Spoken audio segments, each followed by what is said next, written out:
Alright guys, let's look at 1.6 a little bit in comparison to what I was talking about. So here's the running accuracy.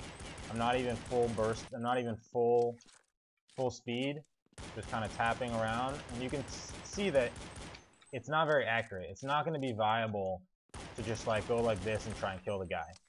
Now another thing that I want to point out is that as soon as you get hit once in 1.6, you're not going to keep moving at the same speed, which is still significantly slower than CSGO already. So already it's not as big of an advantage, especially since you don't have Pico's advantage.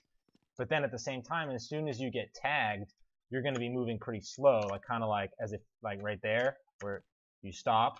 It's the same kind of punishment where you're moving this speed and then you start slowing down. So you get hit, you start slowing down, and then a good aimer is just going to hit you in the head.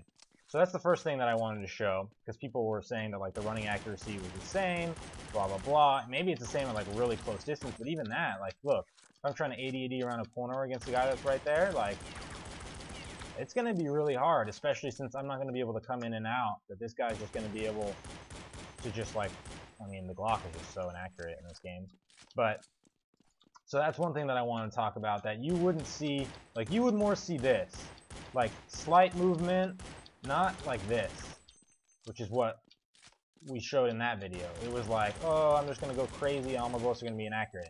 It's smaller movement of like, oh, I'm going to shoot, I'm going to shoot, I'm going to shoot, you know, much slower. Now let's switch to the counter-terrorist side and show a couple things on this side of what I was talking about.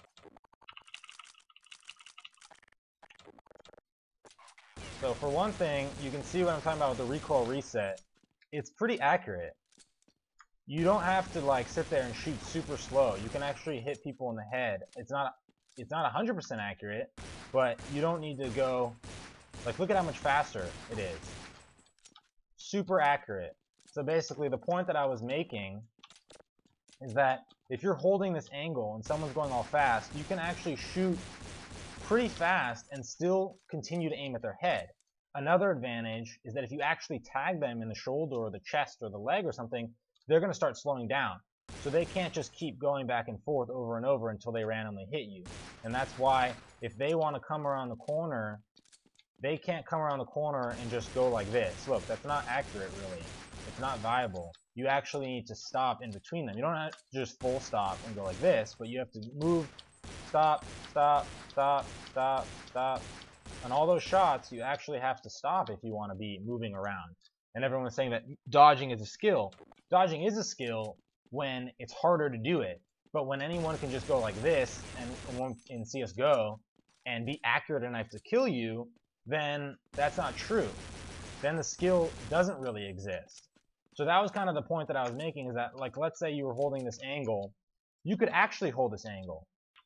So now to compare to the 1.6 video, you can see that you can just move around with no significant. Now, a lot of these shots are not happening on counter strafes like everyone was saying that they're doing in the video, which maybe you guys were correct, but the point is that you don't need to actually shoot in counter strafes. You know, you can do it while backing up, you can do it while moving forward, you can do it whatever you want.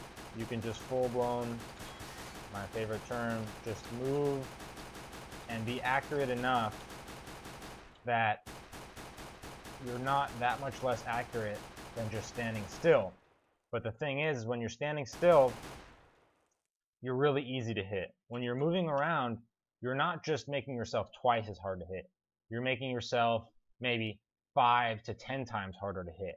And you guys keep saying that dodging is a skill, dodging is a skill. In 1.6, where you actually had to stop, which you just saw in the video, where you actually had to take your time and actually stop and then re-aim and shoot, then yes, I agree that timing a duck, which takes longer to duck, and timing, you know, a movement, and timing the shots in between, which was harder to do, became a skill. But it was always aim first, dodge second, because dodging was not, and shouldn't be, in my opinion, more effective. You know, to compare to the 1.6 video where the guy is just there, I can just do this. And look, I would have hit him a bunch of times, which in the 1.6 video I hit, I think, 2 bullets there. In this one, I'm hitting like 10 of my 20. Especially if I come out and then go straight into like an 80 AD crowd spam. You know, you hit them just a lot. more than you really should. And then, you know, if we're talking about the 80-80 around the corner, I mean, look, I don't even have to do anything. You're saying that this dodging is skillful? I'm literally just hitting 80-80 back and forth and not even moving my aim. My mouse isn't even moving, and I would be able to kill that guy.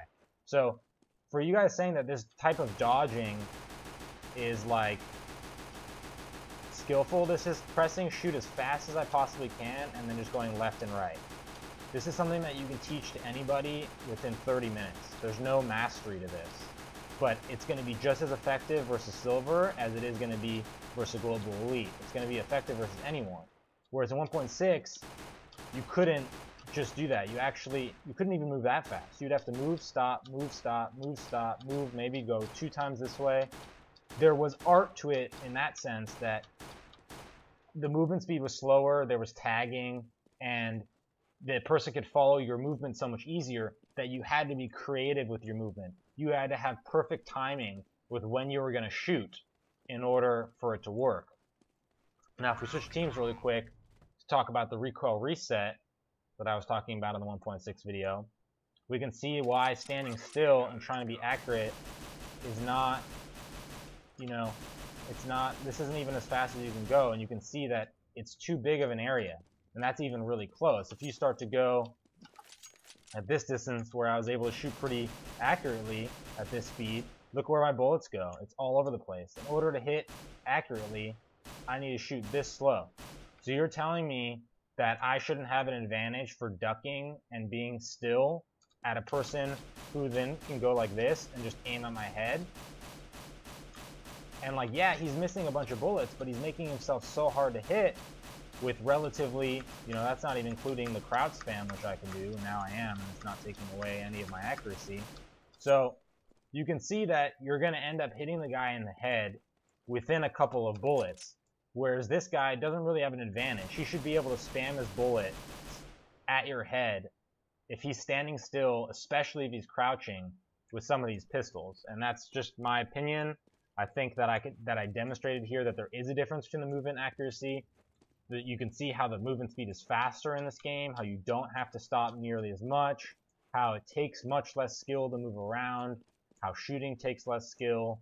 So, I mean, of course there are always going to be people that disagree with me, and then also people that just think that, yes, it is different, but this way is better. And of course, you're entitled to your own opinion. This is my opinion, and that's just, you know, I'm trying to spread the awareness of my opinion, and if you disagree with it, that's fine, but that's all I'm really trying to do. Hey guys, so I want to address another point that a lot of people brought up to my other CSGO pistol video, was that if we destroy the pistols and we make them what I was calling more skilled, then you take away from any of their effectiveness on gun rounds. And I think that there are other things that you can do, and that's a separate discussion.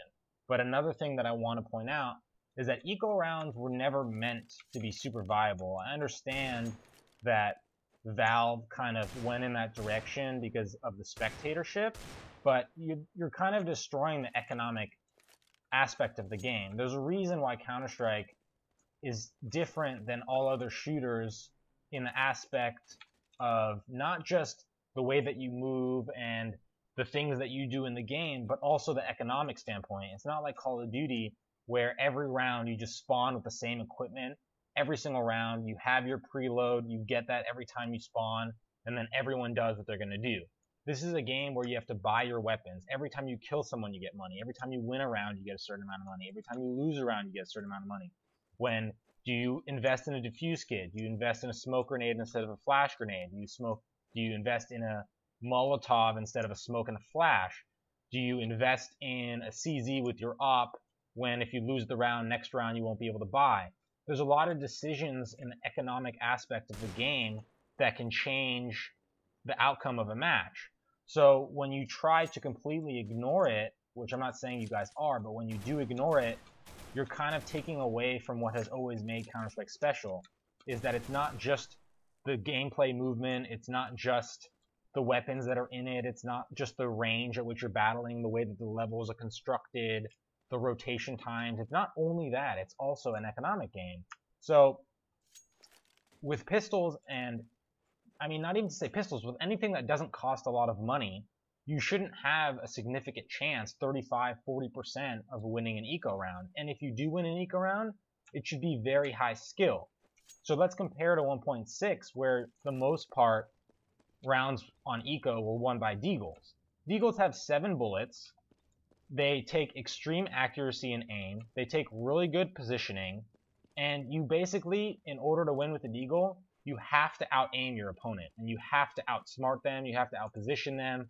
It's not like you can just, you know, come out with a P250, let's say. Let's not even use the CZ, but let's say there's 2 people here, and you just come out and you running double headshot the first guy, and then you get to the second guy and you kill him. Like, that's very low skill. These guys didn't kill you not because you did something skillful, but because you're just nonstop running and they happen to miss you.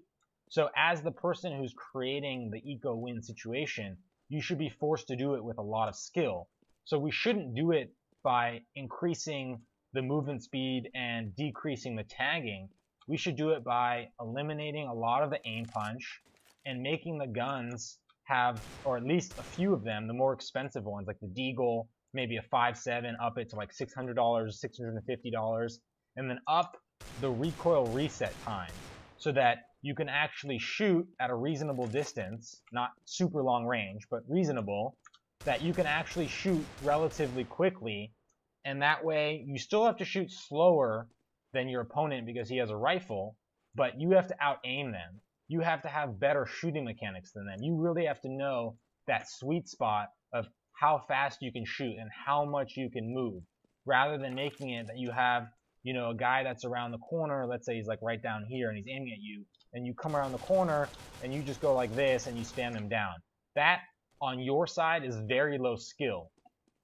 And I think that that's the problem, that a lot of the people that are saying it's really fun to watch, but you're kind of ruining the integrity of the game. So that's kind of what I have to say about that, that there are other things you can do, like removing aim punch, lowering the recoil reset, making the guns a little bit more accurate. Hey, it looks like my video for some reason cut off. So to finish what I was saying, that I think there are other ways to make the pistol semi-viable. I don't think that you should be able to win an eco round more than, you know, 20% of the time. I think that that's the way that the economics of the game are supposed to go. If you do win them, you should be winning them with like excellent aim, with like really good team flashing in. You know, like you flash your teammate in, and then he runs around the corner and he has good accuracy and he can like just shoot the guy in the head a couple times. But it shouldn't be like you flash a teammate in and then he goes like this and kills the guy. I think that that's not really the way that the game should go. So as far as ruining the pistols to the point where they're not going to do anything in gun rounds, you can do it in other ways. You don't need to have the movement be so crazy. There are other ways to do it. I'm not saying that I have the perfect solution for everything. I'm also not trying to look like I know everything. There are many solutions to every problem, and I think that I'm kind of just trying to expose a little bit of what I consider the problem, and as a community, and hopefully I want some pros to really give feedback on what they think, again, because I feel like in the starting of Go, the pros really complained about things that haven't changed, but I guess maybe due to sponsorship and the game growing, they just decided to not say anything. But I think in the long term, that's actually going to hurt the game.